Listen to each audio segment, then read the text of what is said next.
Como não tem ninguém estranho, né? Mas meu nome é Anderson Paulo da Cruz, meu orientador foi o professor Paulo Lobo. Eu vou falar sobre comparação entre modelos de previsão de demanda. Tem seu estudo de caso, um restaurante de comida japonesa, um restaurante aqui de Juiz de Fora. Os dados apresentados no trabalho são dados reais, foram coletados através de um sistema que eu desenvolvi para a empresa. Né? A motivação foi ter um trabalho de pesquisa aplicada, onde eu pudesse fazer busca na bibliografia e apresentar esses dados e transformar isso em vantagem competitiva, retornar lucro, né? Conhecer melhor um pouco o público, né? A gente fala em restaurante de comida japonesa, mas a gente não sabe exatamente como que funciona, quais são os dias, né? Ou como que essa demanda consome o produto, né? Prever necessidade de materiais, que é um problema seríssimo em restaurante de comida japonesa, justamente pelo fato de você não poder manter o produto no estoque por mais de 3 dias. Se você compra na segunda, na quarta-feira, você tem que descartar se ele estiver lá. Então você acaba desperdiçando muito material. E ajustar o estoque mínimo. Tá? A questão do estoque mínimo, olha só, o meu TCC ele passou por 2 mudanças antes de chegar nisso daqui. Primeiro era em gestão de qualidade de serviço TI, depois passou para análise de sistema, desenvolvimento de software, que seria até aqui. Só que quando eu estava terminando o programa, de desenvolver o software, eu vi que eu precisava trabalhar para gerenciar o estoque dentro do próprio programa. E como que eu vou saber o estoque mínimo, né, qual é o estoque máximo, dentro de um restaurante, onde que ele acabou de ser fundado, então a gente não tem dados históricos, né, para poder falar qual que é o mínimo, qual que é o máximo, evitar desperdício. Então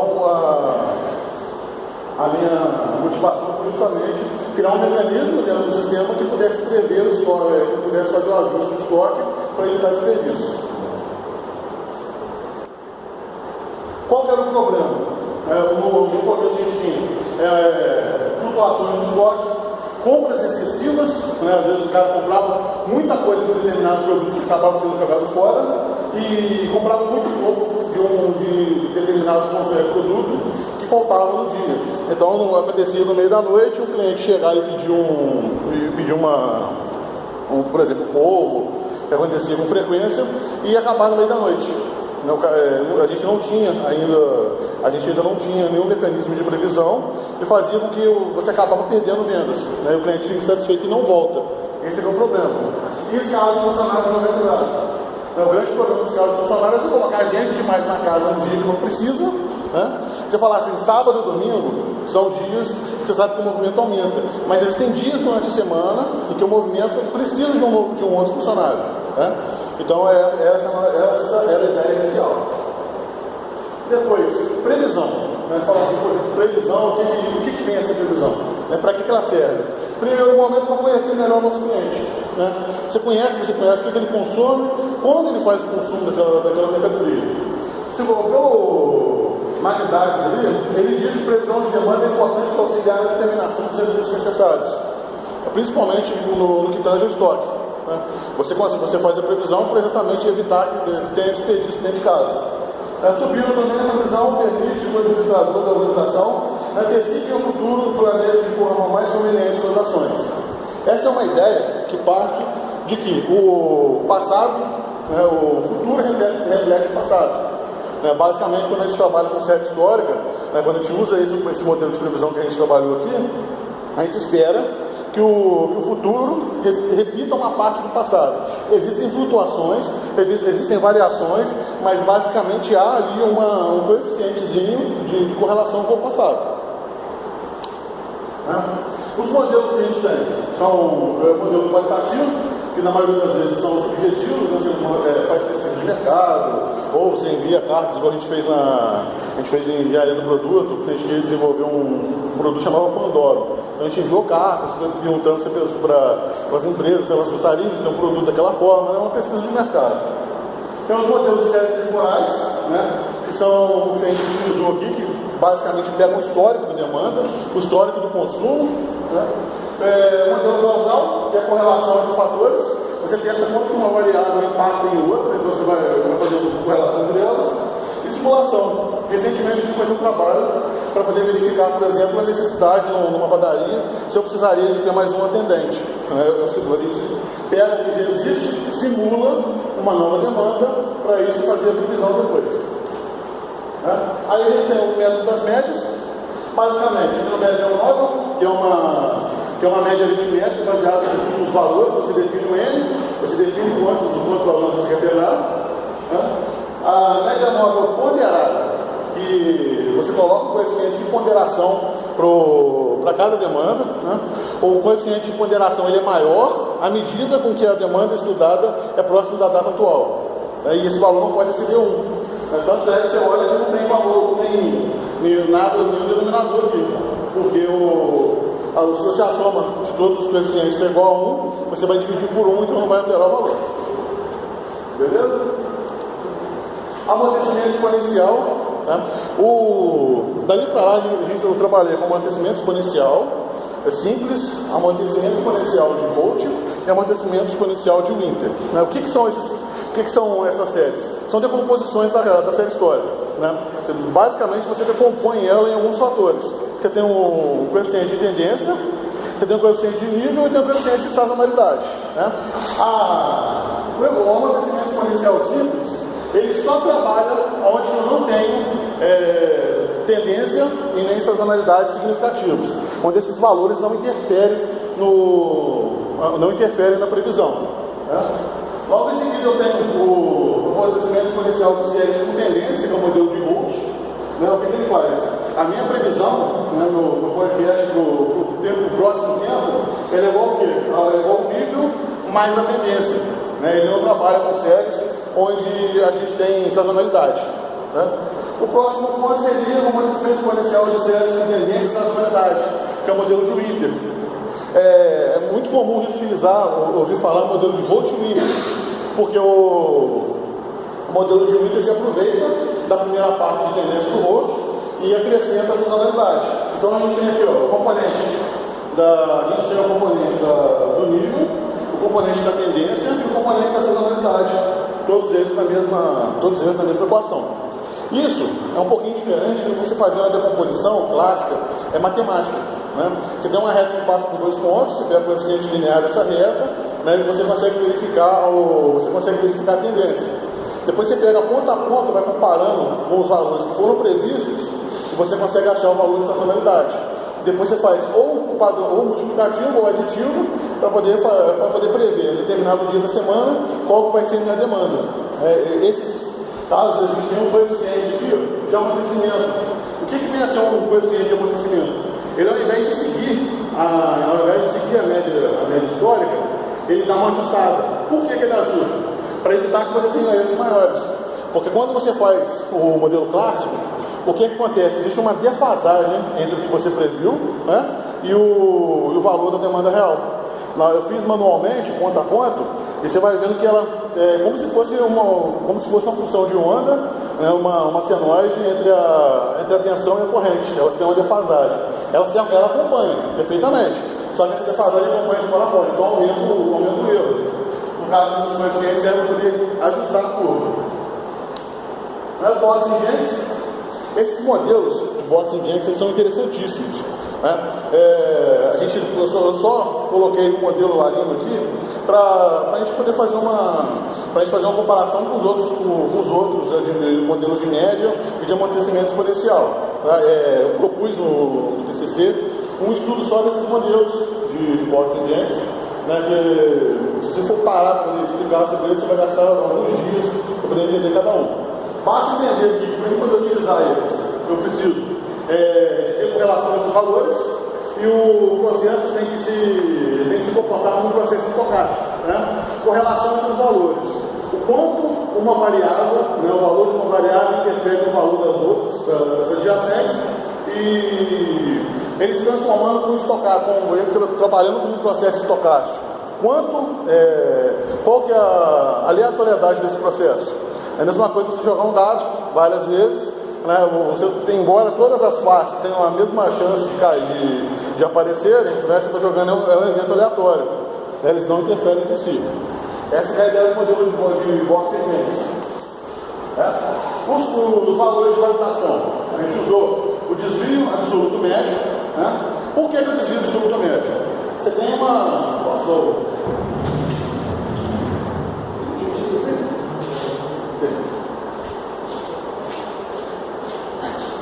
Existem alguns outros pontos que a gente pode trabalhar, mas eu preferi o desvio absoluto médio pelo seguinte.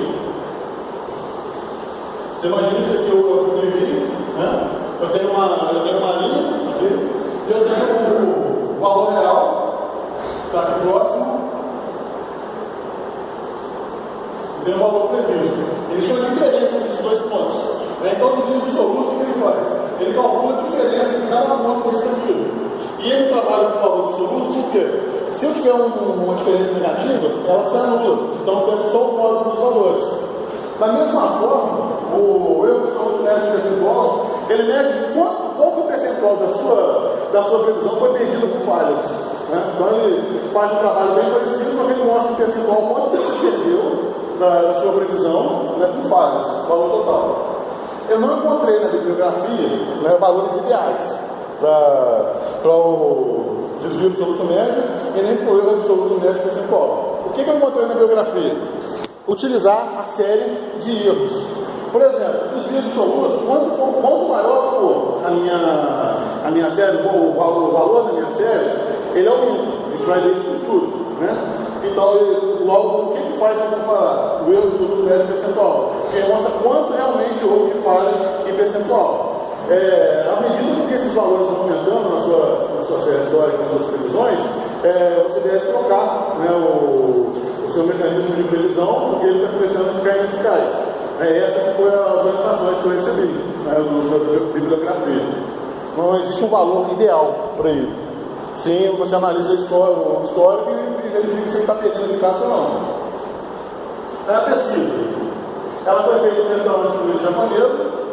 Os dados foram catalogados por 6 meses, tá, através do sistema de automação comercial, e foram obtidos através do sistema que foi citado no começo da apresentação. Ela seguiu alguns passos. Primeiro a coleta, depois a organização dos dados, o sistema que gera os dados brutos, eu tenho que lapidar eles, classificar, aí eu pego os métodos de previsão, né, e aplico eles nessa demanda, depois eu faço a comparação entre eles, né, quais são os valores obtidos, quais são os melhores, e apresento os resultados logo em seguida. Então eu tenho aqui, na primeira classificação dos dados, eu fiz uma classificação ABC. Eu peguei todos os valores de todas as vendas, durante 6 meses, classifiquei os produtos e gerei uma classificação ABC. Então, eu tenho aqui, ó, a receita total em A, a receita total em B, a receita total em C. Eu tenho aqui, ó, a receita total em A, R$ 92.303. São 7 produtos que equivalem a 70% do faturamento total. Na receita em B, foram 25 itens, que correspondem a 20,31% do faturamento total. E a receita em C, né, foram 88 produtos, correspondentes a 9,32% do montante do faturamento total. Eu tenho aqui a descrição de todos eles. O produto que teve o maior número de vendas foi o rodízio, com 1.099 unidades, tá, com o valor médio de R$ 54,99 por unidade, gerando um total de R$ 60.434, que corresponde a 46% do meu faturamento total. Então, o rodízio foi objeto do nosso estudo. Né? Primeiro ponto, eu peguei todos os dados, botei um gráfico das vendas do rodízio. Você pode analisar que, olha só, a gente tem uma variação muito grande, a gente tem uma leve tendência, né, nesse período. No primeiro momento, os dados foram coletados dia a dia. Você pode analisar aqui, ó, tem segunda, tem sábado, domingo, segunda, terça, quarta, quinta, sexta, né, foram catalogados dia a dia. Eu fiz as previsões. Essas previsões, no primeiro momento eu fiz manualmente. Eu não peguei todos os meses, mas eu peguei, por exemplo, o primeiro mês eu fiz manualmente para conhecer o processo. Tá? Com exceção do Box Index, todos os outros eu fiz no papel primeiro. Né? Logo em seguida eu fiz no Excel para poder verificar e comparei com o Forecast para o Windows, né? Rodando pela uma máquina virtual que eu não conseguia exportar os dados. Então eu trabalhei com todos eles. Você pode ver, a gente fez o trabalho em 2 passos. No primeiro momento, nós trabalhamos com as séries agrupadas por dia a dia. Existiam alguns dias de demanda zero, né? O problema de dias de demanda zero é que eles atrasavam todo o resto. Então, o que a gente fez no segundo momento? A gente acumulou para ser os dados da semana, né? A partir do momento que a gente acumulou, a gente passou a ter um valor maior de dados, então a gente conseguiu corrigir a curva. Então, você pode analisar, olha só, a média móvel para dia, olha só como parece o diagrama, e aqui ele deu uma mudada. Ele conseguiu ajustar. Só de você olhar, você já verifica uma melhora nos gráficos. Média móvel ponderada também, ele deu uma melhora.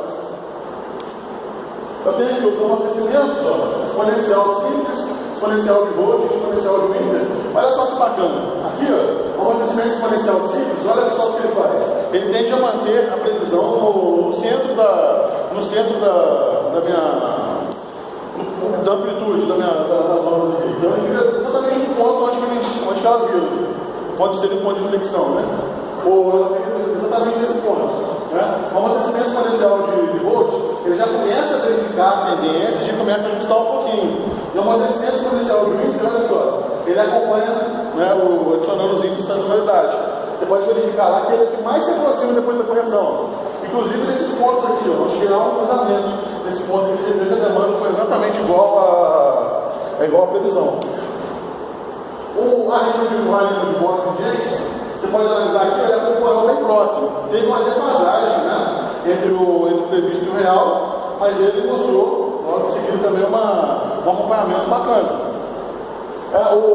Os valores de resultado da primeira rodada foram desvio absoluto médio e erro absoluto médio percentual. Olha só, esses aqui são erros na primeira rodada. Olha só, esse ponto aqui de 7% só de acerto, 25% de acerto, 22%, e assim sucessivamente. O que apresentou a melhor assertividade na primeira rodada foi o de Box Index, né? Depois que a gente corrigiu isso na semana, eu passei a ter o quê?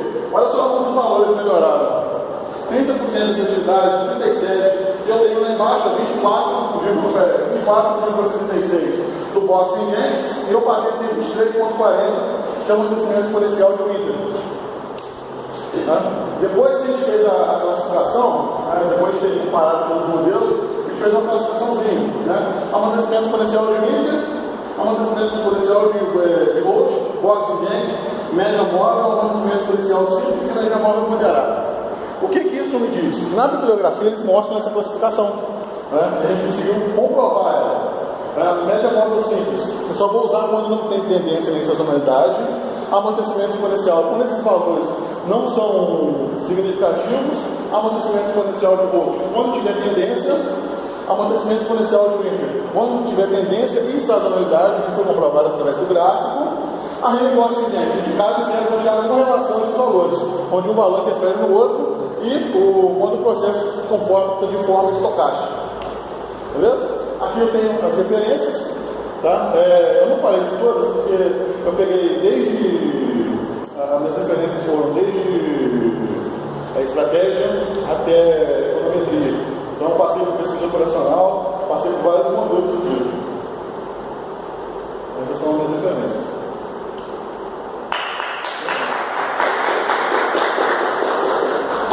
Faltando 1 minuto e 10 segundos.